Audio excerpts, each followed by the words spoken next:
rendons grâce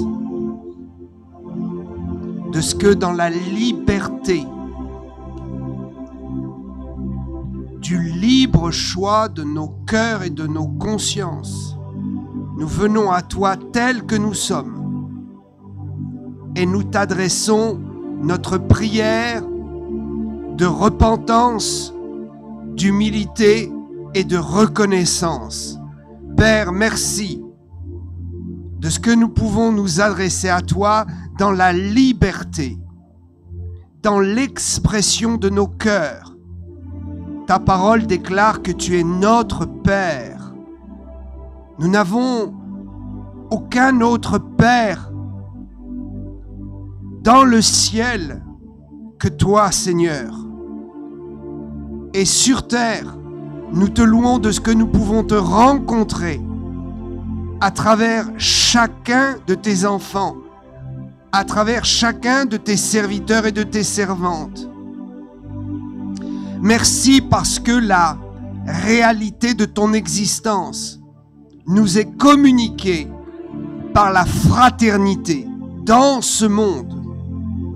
Merci parce que malgré les tempêtes, les souffrances, les difficultés, les ténèbres qui s'abattent sur la terre, malgré toutes les incompréhensions, nous te louons de ce que nos cœurs sont gardés fidèles en toi et de ce que dans le cœur de chaque homme, de chaque femme de bonne volonté sur cette terre, il y a le reflet de ta présence et de l'espérance éternelle dans la communion avec le Saint-Esprit, dans la communion fraternelle. Merci parce que nous ne sommes pas seuls. C'est ce que tu veux nous faire ressentir à chacun d'entre nous. Nous ne sommes pas seuls. Tu ne nous laisses pas seuls. Tu ne nous abandonnes pas. Mais à travers chaque élan de foi, à travers chaque manifestation d'amour, à travers chaque lumière qui brille, à travers les yeux, le sourire et le cœur de chaque être humain, tu nous attestes la réalité de ton existence et de l'espoir en toi. Je te loue, Seigneur, de ce que toute créature sur cette terre est appelée à te rencontrer. Je te loue de ce que chaque être humain t'appartient. Tu as créé chaque homme, chaque femme sur cette terre, doté d'une conscience, d'un libre choix et d'une volonté de vaincre toutes les puissances du mal. Seigneur, révèle-toi. Révèle-toi à tous ceux qui exercent la foi sans le savoir, qui exercent le potentiel du combat contre l'Éternel, contre les ténèbres, sans te connaître, toi, l'Éternel. Tous ceux qui exercent la résistance contre le mal et qui ne te connaissent pas, ne savent pas que la force qui est en eux est déjà une signature de ton existence dans leur conscience et dans leur cœur. Père, je prie que ta main descende avec grâce, honneur et puissance dans la vie de tous ceux qui te cherchent, dans la vie de tous ceux qui souffrent et qui crient vers le ciel sans te connaître. Ô Dieu, que chaque cri de désespoir soit récupéré par la puissance du Saint-Esprit. Je proclame la bénédiction sur la France. Je proclame un feu nouveau sur la France. Je proclame la grâce d'une régénération dans l'espérance de la foi, dans le cœur de tout homme, de toute femme, de tout enfant, de tout vieillard dans cette nation. Merci, Père, pour le renversement des forces occultes, des forces de la magie, des forces de la sorcellerie. Merci parce que par la prière, par l'espérance, par la foi, nous renversons les autels de Baal et d'Astarté, les autels de sorcellerie, de magie noire, de confusion, de peur, de meurtre, de désespoir. Nous renversons par la force d'un esprit de foi et de prière. Je prie, Père, afin que tous les chrétiens de cette nation soient rassemblés par la puissance du feu de la foi et de l'espérance. Par le feu de l'espérance que nous avons en Christ notre Roi. Ô Dieu, que la flamme soit ranimée et que la communauté chrétienne de France se lève comme un seul homme pour apporter le message de la croix, le message du salut, le message de la fraternité, le message du renoncement aux œuvres mortes, le message contre le combat satanique, le combat que Satan mène contre les humains.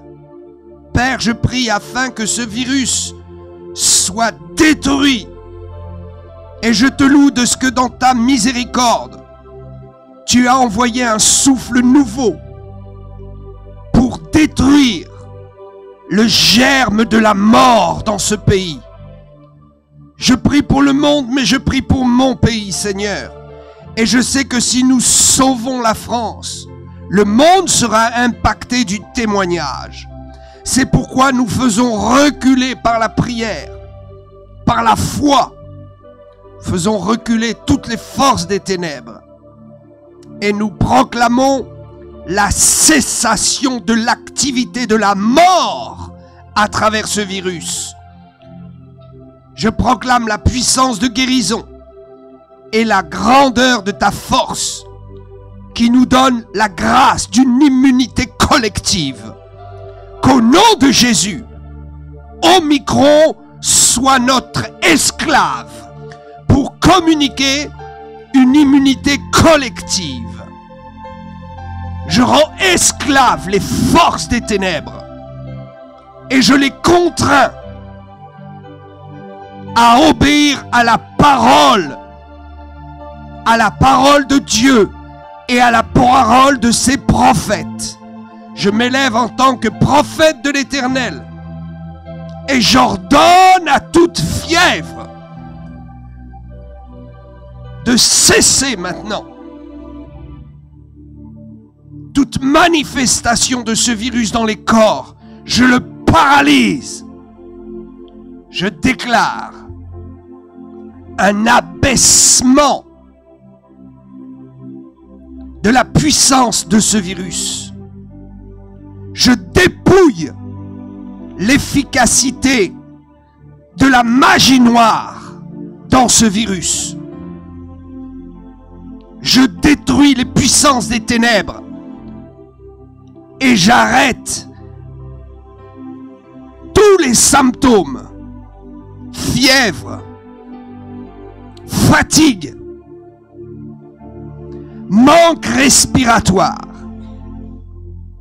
problème cardiaque. Dans le nom de Jésus, je paralyse les effets de ce Covid. Satan, je t'ordonne d'obéir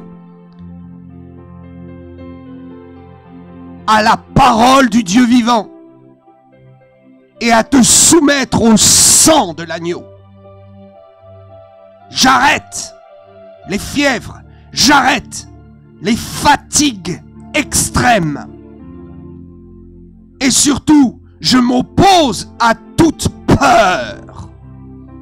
Nous détruisons l'esprit de peur au nom de Jésus et nous proclamons que l'homme vivra sur cette terre pour voir le ciel s'ouvrir. Avant que Jésus ne vienne, tout homme et toute femme sur cette terre de France verra le ciel ouvert pour lui-même et la grâce de Dieu transformer les vies. Dieu m'a animé d'une colère dans la prière. Colère contre l'injustice. colère contre Satan, colère contre la peur, colère contre le défaitisme. Dieu me donne un esprit pour redresser les pasteurs, tout homme de Dieu et toute femme qui sert l'Éternel dans ce pays, quel que soit l'horizon religieux, quel que soit l'horizon chrétien. Tout serviteur de Dieu dans ce pays doit se ressaisir. Et puisque les hommes de Dieu ont eu tellement d'orgueil et de facilité à redresser la vie des chrétiens, sans se laisser redresser eux-mêmes, qu'ils sachent qu'aujourd'hui Dieu crée un jour nouveau pour mettre de l'ordre dans son Église. Dieu est fatigué de voir le peuple souffrir. Et le Seigneur ira jusqu'à réprimander ceux qui ont eu la grâce d'une autorité sur les brebis. Autorité qui est de plus en plus mal gérée, gérée dans l'incrédulité et la peur. Si la tête est plongée dans les ténèbres de la peur, qu'en sera-t-il du reste du corps? Il est déjà suffisant et inacceptable que nos chefs de gouvernement soient dans la corruption, du mensonge, de l'égarement, dans la folie, du désordre. Dieu dit, et je viens en tant que prophète pour vous annoncer cela, vous tous qui me suivez sur les réseaux sociaux, peuple de France, je le dis, le Seigneur va intervenir. Il va intervenir et croyez-moi, ceux qui ont eu la grâce d'avoir des mandats d'autorité pour être des dirigeants à quelque niveau que ce soit, s'ils ne se repentent pas et s'ils ne combattent pas le mal, Dieu va intervenir. Et Dieu va redonner au peuple le pouvoir afin de pouvoir se dégager de tous les jougs iniques et injustes. Je veux parler plus précisément de l'Église de Jésus-Christ. Que Dieu nous aide, que Dieu nous aide. Le Seigneur m'a parlé, le Saint-Esprit m'a parlé. Et le Saint-Esprit m'a dit que Dieu est très attristé de voir la peur dans le cœur des dirigeants de l'Église, de voir cette crainte qui a saisi le peuple français et qui maintenant saisit la tête. Et tous ceux qui ont le pouvoir d'entraîner spirituellement les gens dans la délivrance se trouvent eux-mêmes captifs de la peur dans un esprit d'incrédulité. Je vais m'exprimer dans un instant à ce sujet, mais je veux vous dire que l'heure est grave pour tous ceux qui ont la responsabilité de libérer la joie du Seigneur et l'espérance et qui ne font qu'enfermer l'humain dans des prisons de raisonnement et de peur. Les portes vont s'ouvrir. Je vous dis que les portes du ciel vont s'ouvrir et qu'il est temps de réagir. Il est temps de lutter. Tant que l'Église sera sur terre, tant que le Saint-Esprit sera sur terre, le diable n'aura aucun pouvoir. Le seul pouvoir qu'il puisse avoir, c'est celui que les hommes lui donnent. Je suis serviteur du Seigneur et je ne permettrai pas. Je ne permettrai pas que le diable m'entraîne dans cette peur et cette crainte. Mais je laisserai l'Esprit de l'Éternel me saisir pour dire à tous ceux qui ont charge d'âme, le temps est venu que vous baissiez la tête et que vous vous humiliez, qui vous reprend? Qui vous conseille? Auprès de qui allez-vous vous repentir? Il est temps de montrer que le Saint-Esprit est le vicaire, le représentant et le maître absolu de tous les enfants de Dieu, y compris ceux qui se positionnent en haut de la pyramide et qui ont l'autorité sur les brebis. Il y en a qui sont sur leur sommet.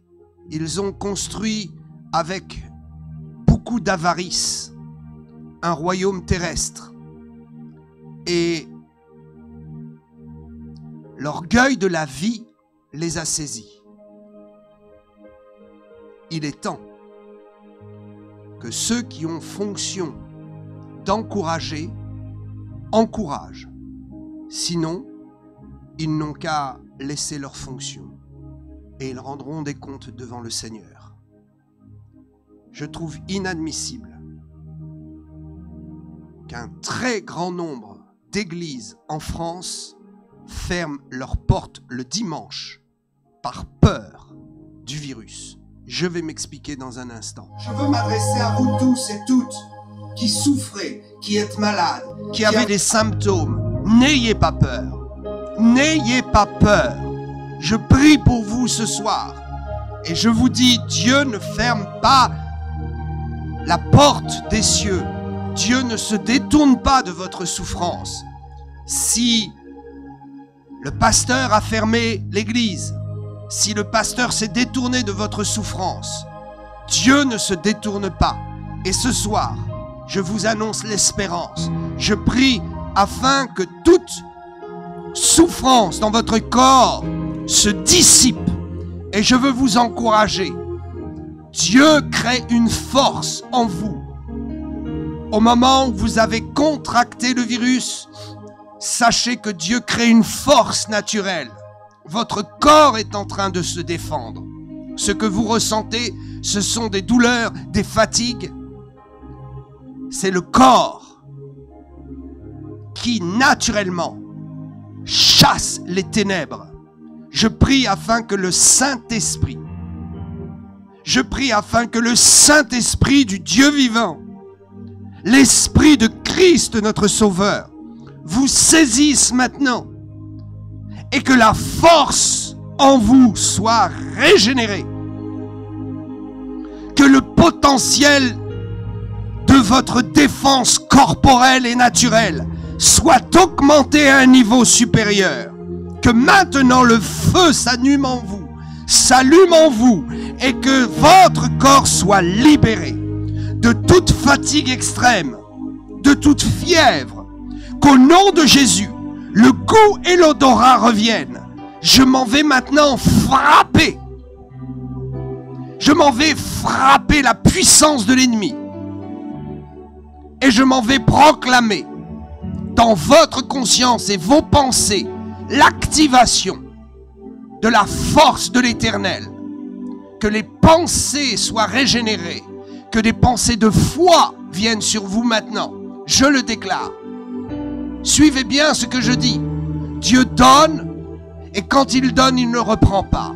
Quand Dieu fait une œuvre, il fait une œuvre parfaite. Je vous communique la foi, et je proclame que dans votre esprit, il reste encore un potentiel de foi, de pensée animée positivement par Dieu pour votre guérison. Ne vous laissez pas glisser sur la pente du désespoir, mais recevez une force nouvelle par la puissance du Saint-Esprit maintenant. Vous savez, il y a quelque chose de si fort dans les promesses que Dieu nous a laissées dans sa parole. Quelque chose de si fort. Pourquoi est-ce si puissant? Pourquoi est-ce que les promesses de la Bible sont-elles si puissantes? Parce que chaque individu, chaque être humain sur cette terre, quel que soit son problème, quelle que soit son origine, sa culture, quel que soit son lieu de naissance, quelle que soit la manière dont il ait déjà parcouru un bout de chemin sur cette vie, quel que soit le niveau de ses joies ou de ses déceptions, les promesses de Dieu s'adressent individuellement à chacun, à chaque personne sur cette terre. Et c'est cela le miracle de la parole de Dieu. Vous pouvez entendre quelqu'un qui va dire « J'ai lu la Bible et j'ai reçu quelque chose pour moi ». Mais à quoi est-ce que la Bible servirait-elle? En quoi serait-elle bonne si elle ne s'adressait pas à vous personnellement? La Bible est un livre pour tous, mais il est le livre de l'individu, de la personne. Il est le livre personnel. La Bible est mon livre personnel. Je sais que Dieu l'a écrit ou l'a inspiré afin que ses prophètes et ses serviteurs retranscrivent le message. Je sais que la parole de Dieu est donnée pour tous ceux qui veulent la recevoir. Mais ce qui est merveilleux, c'est que je sais qu'elle est une parole qui s'adresse à moi personnellement et qui peut répondre dans chaque détail de ma vie, de mes problématiques. Cette parole est un miracle. Elle a la capacité de s'adapter à chaque individu. Ça veut dire quoi? Ça veut dire que si vous la lisez, Dieu va la révéler à votre esprit et il va faire en sorte que vous alliez sur des textes qui vous parlent personnellement et qui deviennent une révélation pour votre vie. Que Dieu soit loué, que Dieu soit loué. C'est pourquoi lorsque nous prêchons, nous nous adressons à tous et à chacun en particulier. C'est pourquoi lorsque nous prêchons, nous ne voulons pas désigner une personne en particulier. Ça, c'est le Saint-Esprit qui le fait. Nous nous adressons à tous et nous disons, il y a un message pour chacun. Que chacun donc puisse discerner et ressentir le message que Dieu lui apporte personnellement. C'est cela le miracle de la Bible, voyez-vous. Un livre qui s'adresse à tous et qui devient intimement personnel quand l'Esprit de Dieu éveille une conscience. Je vais expliquer des choses et je voudrais qu'à travers ce que j'explique maintenant, vous puissiez comprendre que je ne m'adresse pas à une personne en particulier, que je ne condamne pas une personne. Je condamne un système et que chacun puisse comprendre s'il est victime de ce système. Lorsque nous dénonçons le péché, nous n'accusons pas des individus. Nous dénonçons un piège pour l'humanité, un piège mortel, et nous expliquons que chaque être humain est devenu mortel à cause du péché de la désobéissance. Et lorsque nous prêchons, et je suis un évangéliste, j'ai prêché et je prêcherai encore à des foules. Pour l'instant, je prêche à des auditeurs et des auditrices du monde entier au travers les réseaux sociaux. Mais je crois qu'avant que le Seigneur ne revienne, il me sera donné de pouvoir prêcher à nouveau devant des foules en toute liberté. Car les choses sont devenues compliquées, mais par la puissance de Dieu, nous allons triompher. Et nous allons faire reculer toutes les stratégies du diable. Donc, je voudrais dire que, en tant qu'évangéliste, je connais bien le principe et je voudrais vous rassurer. Le principe de la prédication de la parole de Dieu n'est pas de viser quelqu'un en particulier, n'est pas de condamner l'homme, mais c'est d'annoncer le message de Dieu et de révéler les pièges du diable afin que chacun puisse en son âme et conscience trouver la révélation pour lui-même et se libérer en acceptant la parole que Dieu lui donne. Donc, Ceci nous amène à examiner notre conscience, non pas au regard d'un philosophe, d'un homme qui prêche bien, ou peut-être d'une pensée théorique religieuse. Non, cela nous amène à faire notre propre état de conscience face au message de Dieu qui est rendu personnel par la compréhension que Dieu vous donne à chacun par le Saint-Esprit. Une parole forte pourra toucher la conscience de quelqu'un et pourtant à côté de ce quelqu'un, cette même parole pourra ne rien produire parce que la personne ne veut pas la recevoir ou n'accepte pas d'analyser en se regardant dans un miroir. Dieu est fatigué de l'orgueil de l'homme. Vous savez, tout ce qui conduit à cette chute globale, mondiale, n'a comme source finalement que l'orgueil de l'homme. Car si l'homme était beaucoup plus humble et ne cherchait pas ce que le texte biblique appelle l'orgueil de la vie, vous savez, il y a deux types d'orgueil. Il y a deux types de sources qui peuvent conduire quelqu'un dans l'orgueil. Il y a ce que la Bible appelle l'orgueil de la vie et il y a l'orgueil spirituel. L'orgueil de la vie, c'est lorsque vous pensez que de posséder, d'avoir, d'être dans le confort, fait de vous quelqu'un d'honorable, fait de vous quelqu'un de supérieur, ou peut-être fait que vous n'avez besoin de rien d'autre. L'orgueil de la vie, c'est quand vous trouvez satisfaction dans les choses de ce monde et que vous ne vous rendez pas compte que finalement, au fond de votre cœur, votre conscience n'est pas satisfaite. Et que tôt ou tard, vous aurez un problème et vous devrez tourner vos regards vers Dieu parce que la vie, l'abondance de la vie, la réussite de la vie ne seront que des moyens pour vous rendre partiellement heureux. Mais le vrai bonheur se trouve dans la rencontre avec Jésus-Christ. Le vrai bonheur, c'est lorsque vous avez la certitude de la vie éternelle et que vous avez réglé le problème de la mort en sachant que Christ est mort pour vous et que lorsque vous allez quitter cette terre, Dieu vous accueillera pour l'éternité dans son royaume. L'orgueil de la vie, c'est lorsque la vie vous donne toute satisfaction, lorsque la vie a calmé votre recherche de Dieu et votre conscience, et que finalement, vous vous comportez comme quelqu'un qui va vivre éternellement sur cette terre, ou peut-être pire, vous êtes comme quelqu'un qui se dit « j'ai tout ce qu'il faut et je mourrai, la lumière s'éteindra et puis ce sera bien comme cela ».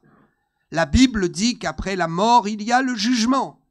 Et ne croyez pas que lorsque vous allez mourir, la lumière va s'éteindre, tout va disparaître, un peu comme un ordinateur que l'on éteint, et il n'y a plus de conscience, il n'y a plus d'envie, il n'y a plus de réalité de l'existence.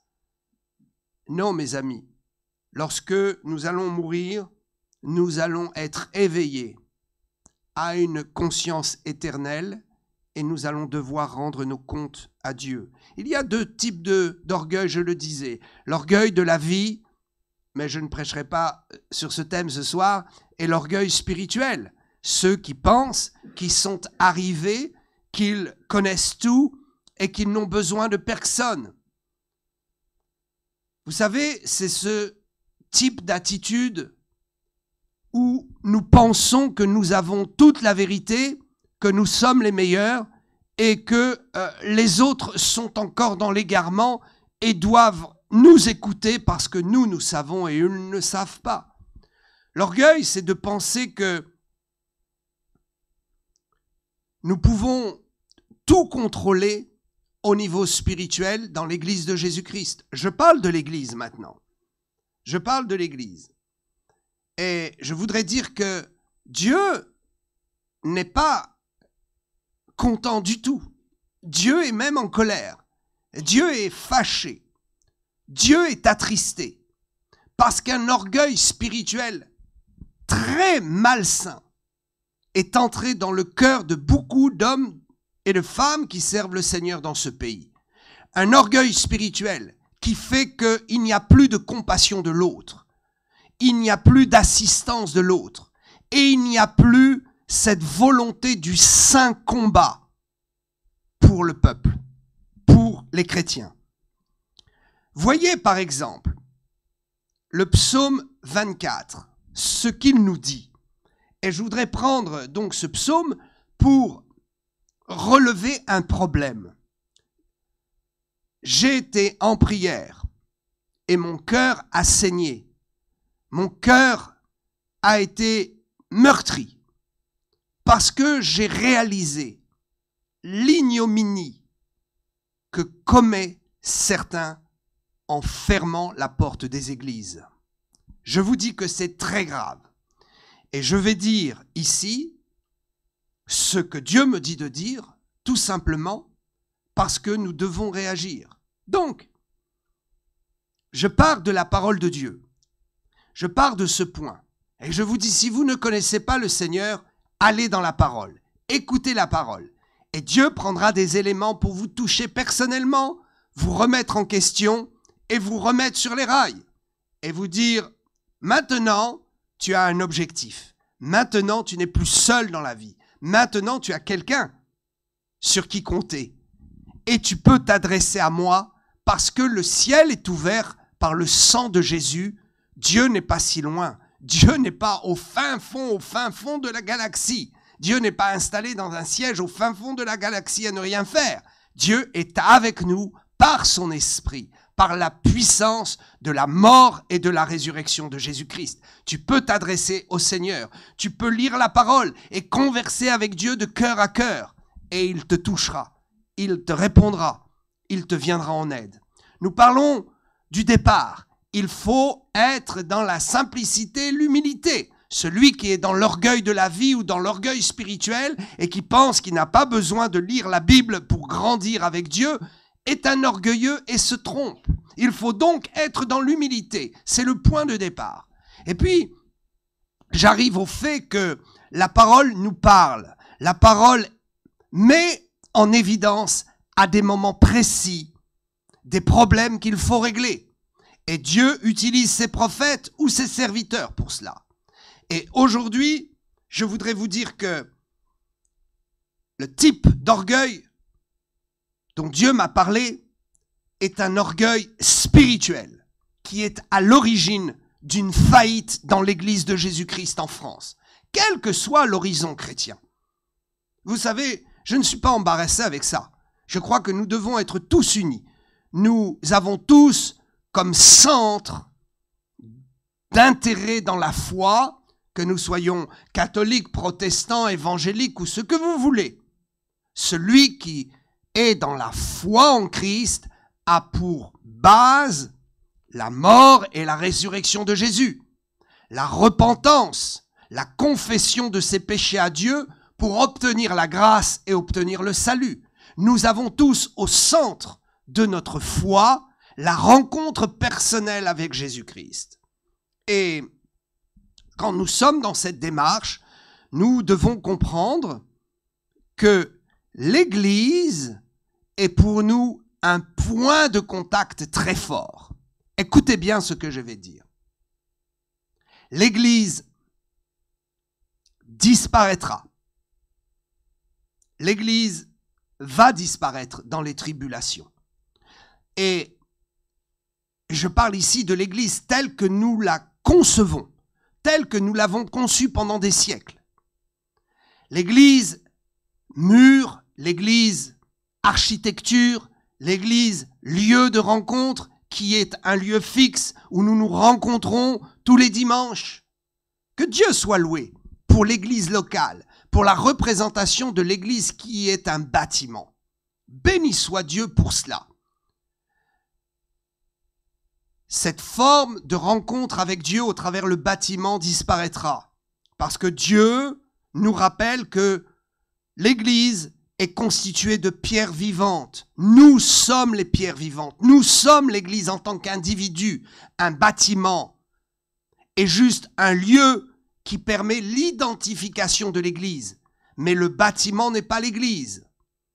Pour qu'il devienne identification de l'Église, il faut qu'il y ait des chrétiens à l'intérieur. Or, les églises se vident. Et ce qui se passe, c'est que les dirigeants, dans leur orgueil spirituel, au lieu d'ouvrir les portes pour remplir l'église, ne font qu'accroître cette hémorragie. Mais Dieu va intervenir. Et donc, j'annonce quoi?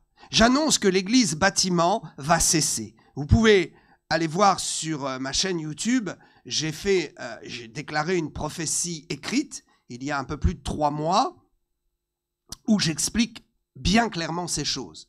Mais ce que je dis aujourd'hui, c'est que le temps n'est pas encore arrivé.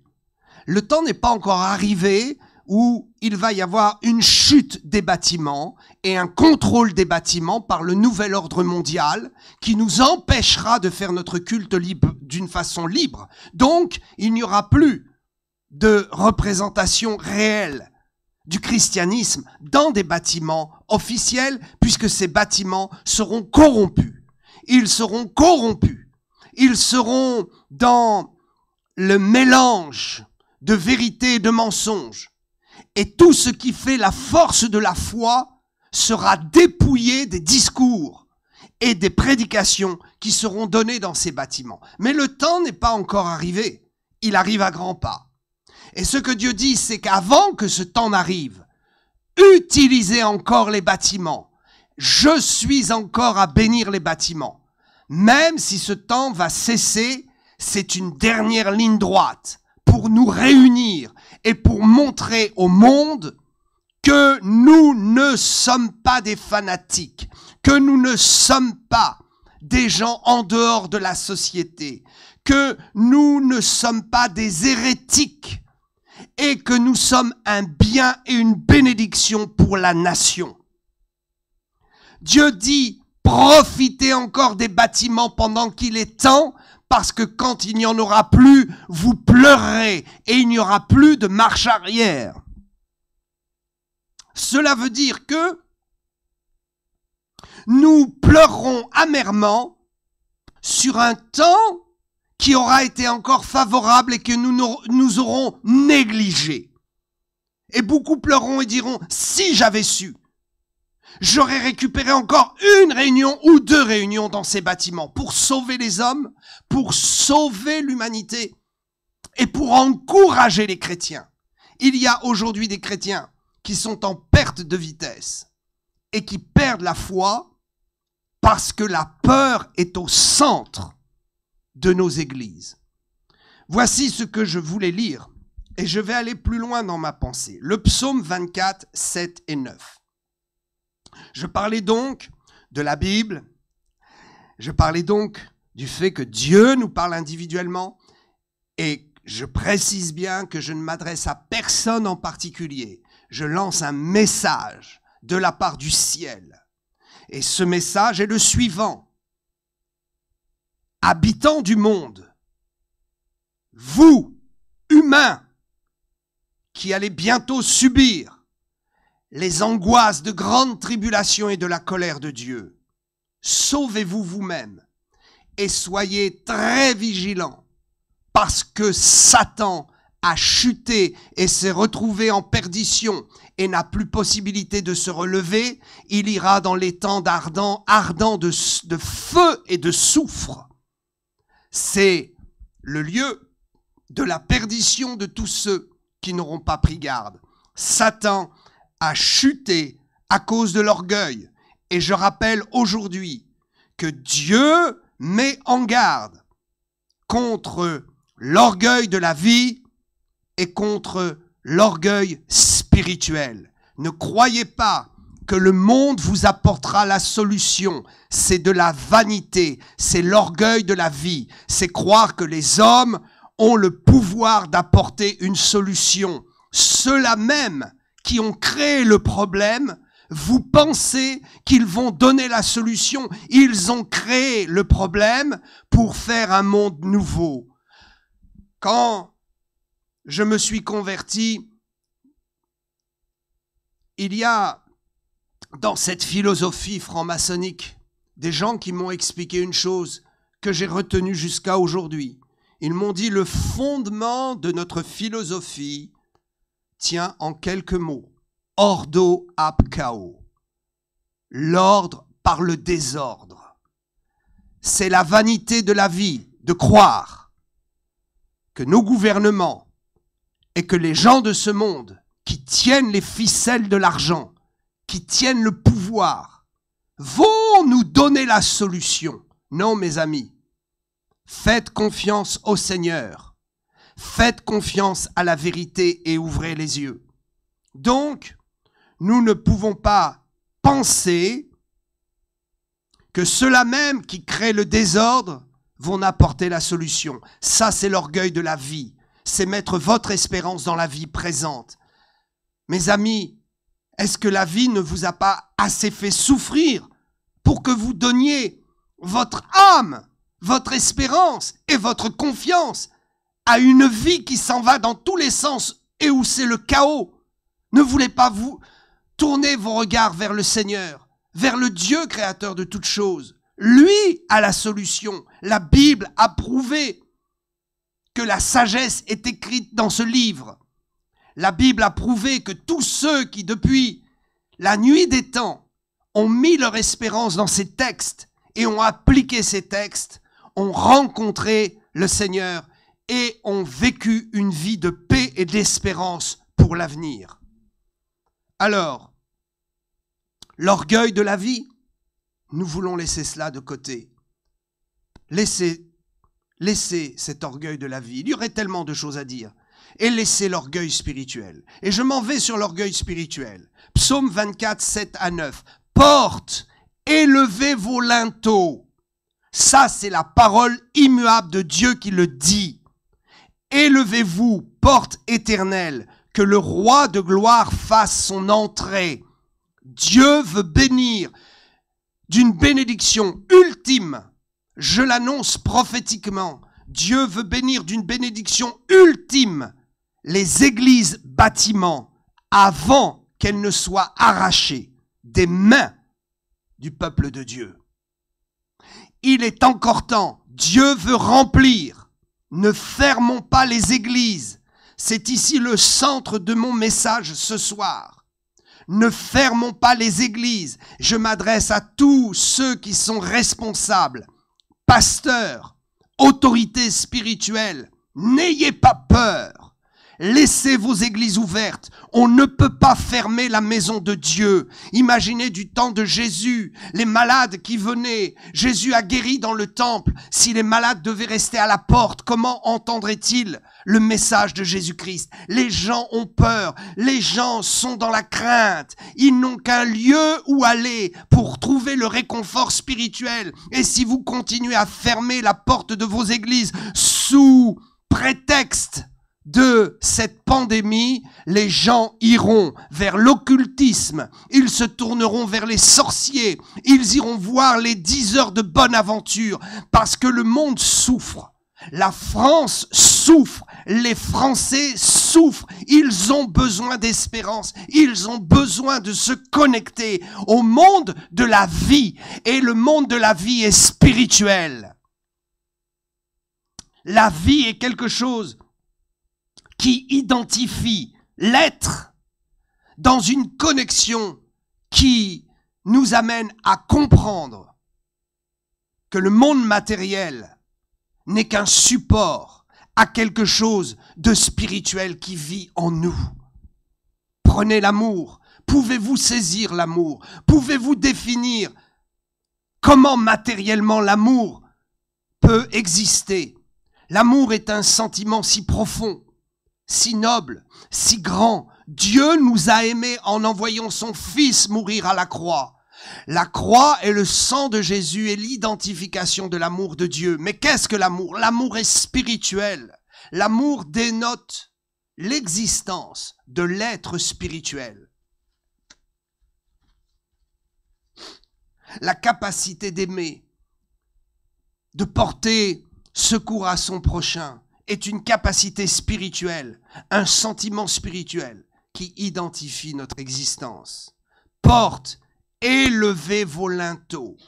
Il est temps, il y a une saison, je ne sais pas combien de temps elle durera, mais je me lève pour vous le dire, il y a une saison où Dieu veut que les portes des églises s'ouvrent pour accueillir les fidèles. Ne croyez pas aux mensonges du diable et cessez, vous qui êtes dans l'orgueil spirituel, cessez d'anticiper sur les obligations ou les interdictions de l'État. Le diable se frotte les mains et comme on a l'habitude de le dire, quand le pasteur fait le travail du diable, le diable est mis au chômage. C'est très dur ce que je dis. Mais le diable veut fermer les portes des églises pour dire nous n'aurons pas de culte dimanche, il y a trop de gens malades. Oh, nous n'aurons pas de culte encore dimanche prochain, il y a trop de gens de malades. Ou peut-être dire, oh, vous n'entrez au culte que si vous présentez un pass. Là où l'État n'a pas mis d'interdit, l'homme dans l'orgueil spirituel en met un.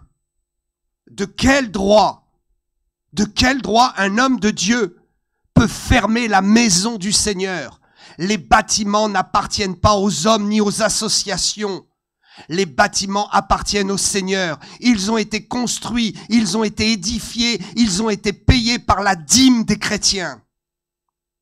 Je veux reprendre de la part du Seigneur ceux qui se reconnaîtront à travers cela. Je veux dire aux pasteurs, ce n'est pas votre bâtiment. Mettez-vous sur vos genoux et ne décidez pas de fermer l'église parce qu'elle ne vous appartient pas. Elle appartient au peuple. Elle appartient à l'église. Consultez donc l'église et vous verrez que l'église a plus de foi que vous. Parce que là où l'église a la foi, que si je viens dans la maison du Seigneur, je vais l'invoquer, je serai guéri. Là, vous pensez qu'il faut fermer la porte parce qu'il n'y a pas de guérison dans l'église? Nous sommes dans un problème crucial. Nous devons apporter l'espérance et évangéliser. J'ai grand-peine. Pitié, j'ai grand-peine. Je souffre pour tous ces jeunes évangélistes qui prêchent la parole dans le métro, qui prêchent la parole dans les rues, qui vont dans les hôpitaux, qui vont dans les bâtiments de personnes âgées, qui vont visiter ceux qui souffrent dans les maisons et qui annoncent l'évangile. Et lorsqu'ils ont cueilli le fruit et qu'ils ont touché les consciences, les églises sont fermées et les pasteurs ne sont pas là pour accueillir les âmes. De quoi avons-nous peur? De quoi avons-nous peur? Nous avons peur qu'il y ait des clusters. Mais mes amis, avez-vous vu les millions de gens qui sont contaminés aujourd'hui? Il n'y a plus de notion de cluster. Nous nous contaminons tous et c'est une bénédiction. Oui, je le dis. Nous nous contaminons tous les uns les autres et nous ne savons même pas comment vraiment nous nous contaminons. Mais ce que nous savons, c'est que Dieu est en train d'agir et qu'il y a une immunité et il y a un affaiblissement de la puissance de cette maladie. Je crois que si je prends la Sainte Seine, Dieu est dans ces éléments. Je crois que l'Esprit du Seigneur est dans ces éléments. Je crois que je communie avec lui et je crois que ce n'est pas la maladie qui me sera donnée, mais c'est la vie. Où est notre foi? Frères et sœurs, réveillez-vous. Et vous, prêtres et pasteurs, réveillez-vous. Vous n'avez plus la foi, vous avez peur. Et vous vous retranchez dans des retranchements que même l'État ne vous a pas obligés, dans lesquels l'État ne vous a pas contraint. Il sera temps de lutter jusqu'au sang lorsqu'on nous arrachera nos bâtiments. Je veux dire ici que la Bible dit « Élevez-vous, portes éternelles, que le roi de gloire fasse son entrée ». Est-ce que nous allons croire que Jésus veut encore entrer glorieusement dans les bâtiments que nous avons construits, que nous avons payés à la sueur, à la foi des dîmes de nos chrétiens, à la générosité des chrétiens.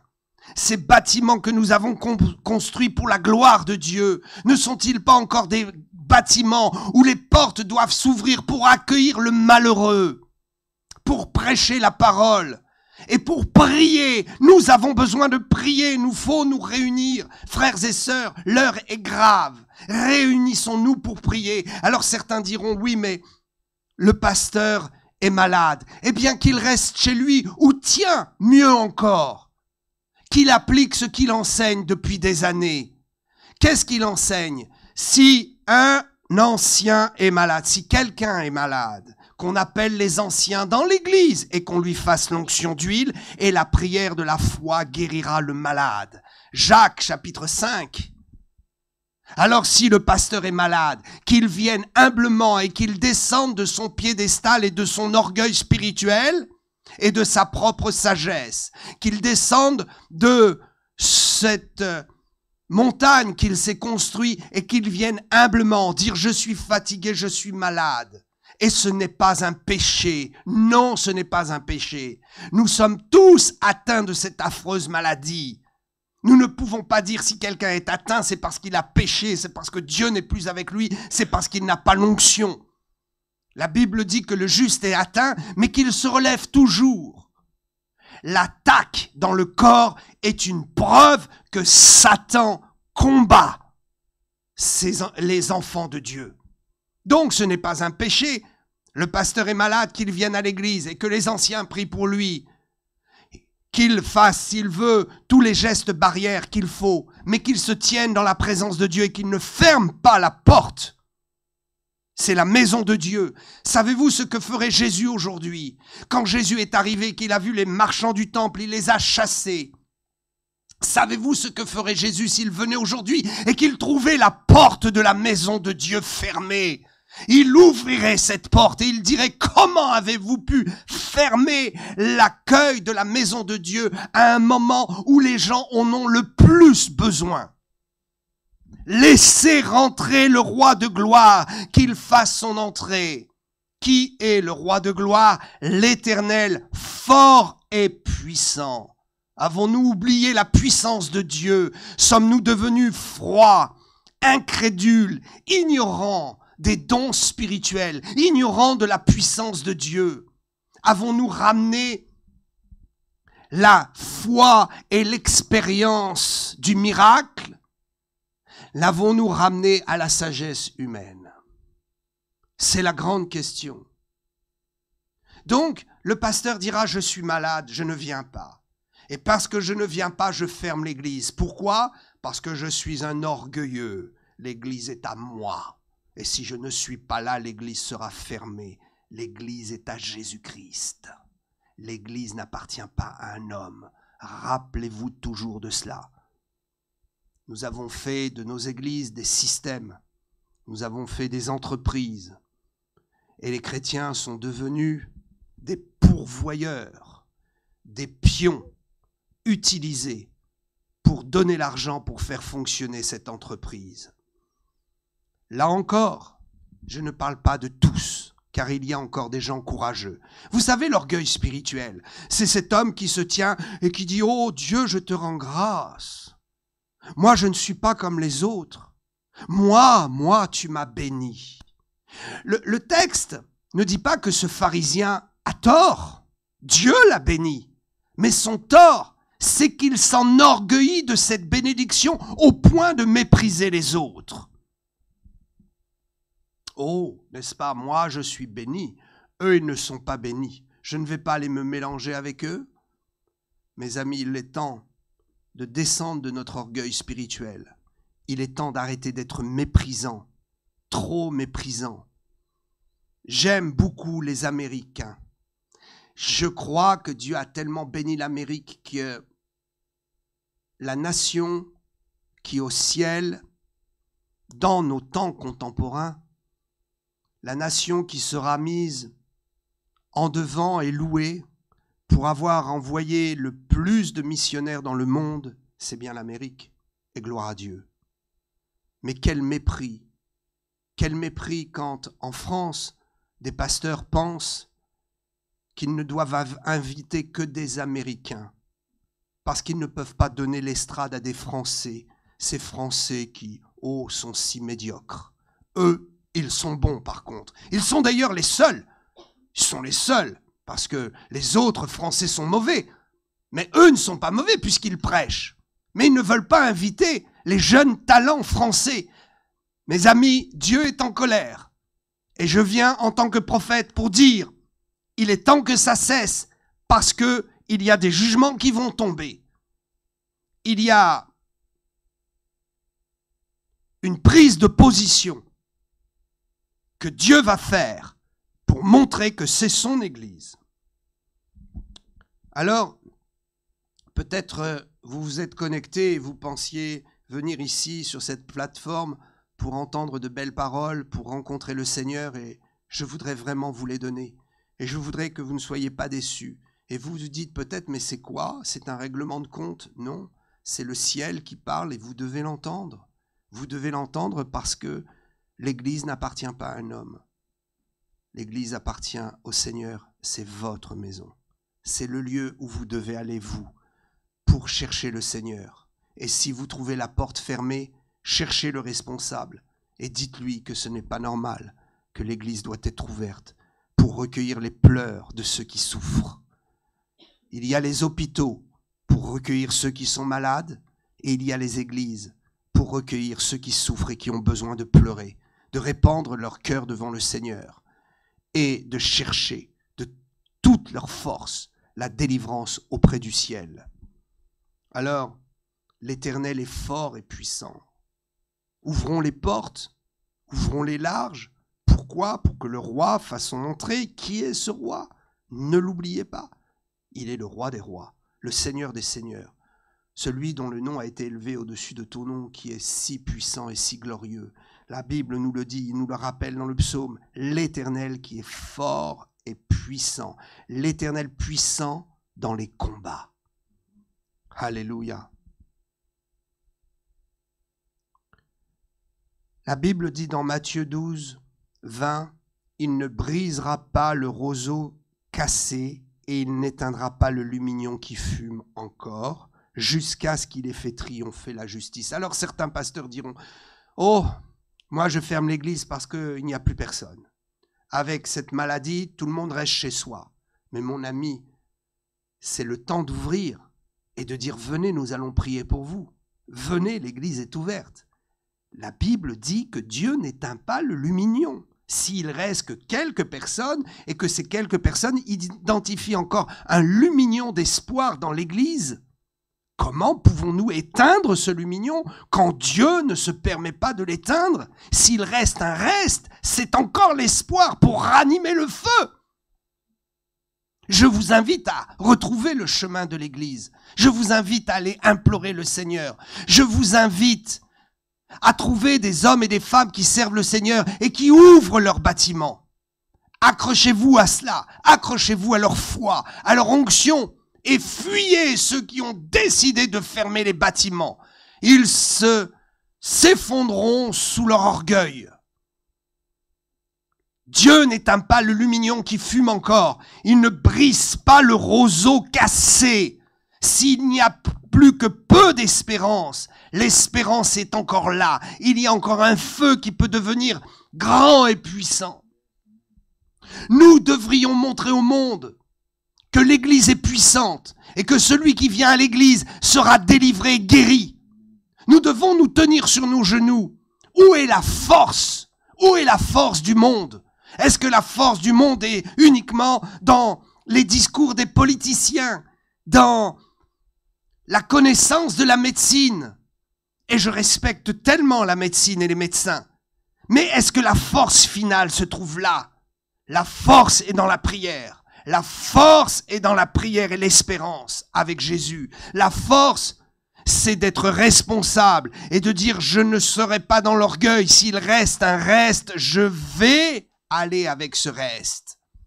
L'orgueil spirituel, le prophète a fui dans le désert et il a dit, oh Dieu, ils t'ont tous abandonné, je reste moi seul.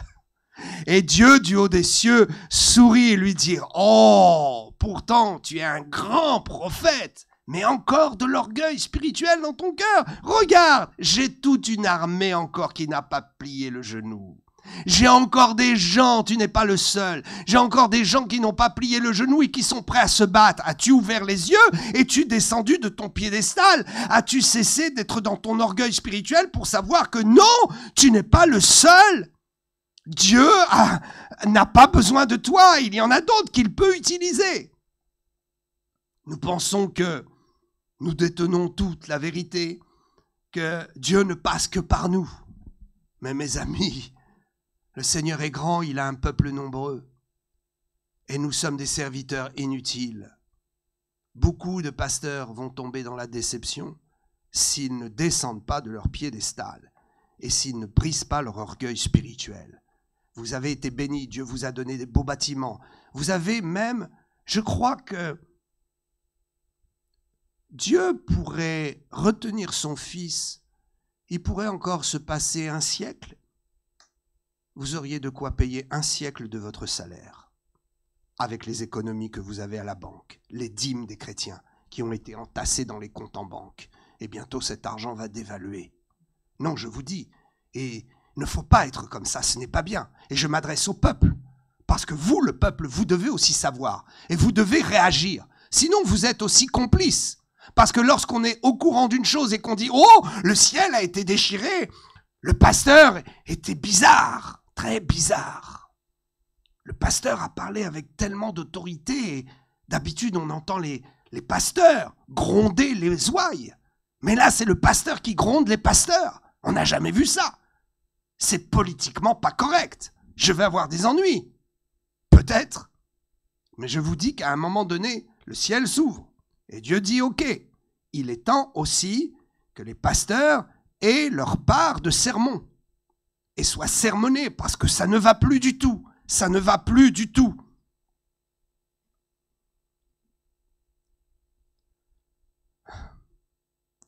Jean 6, 37.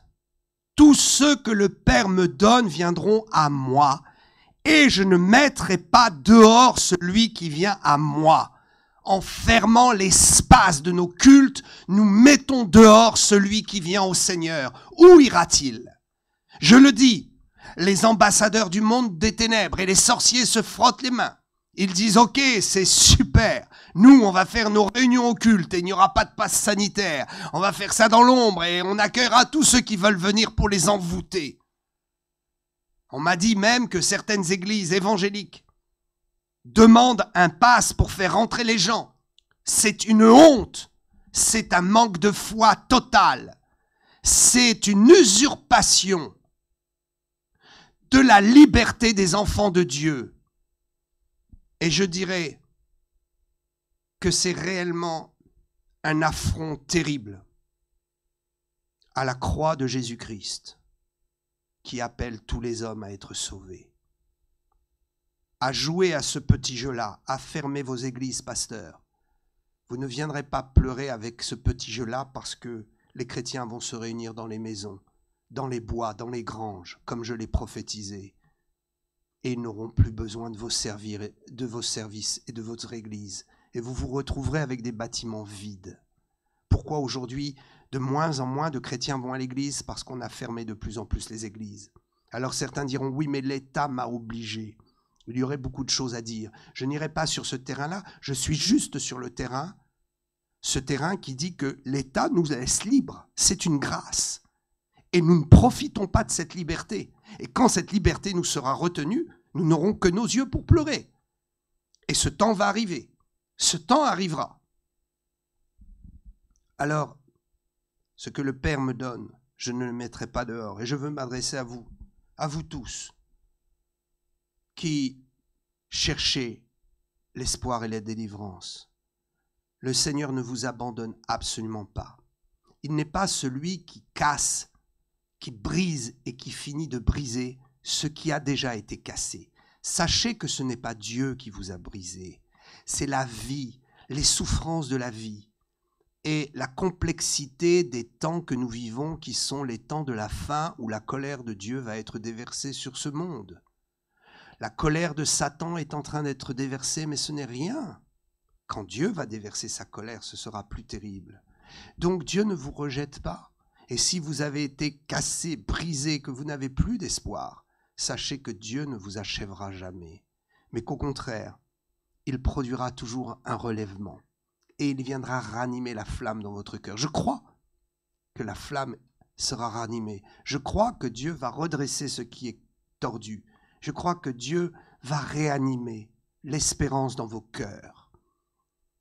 Je crois dans la grâce de la vie qui nous permet de nous relever de tout. Quand Dieu est avec nous, nous pouvons nous relever de toutes les situations.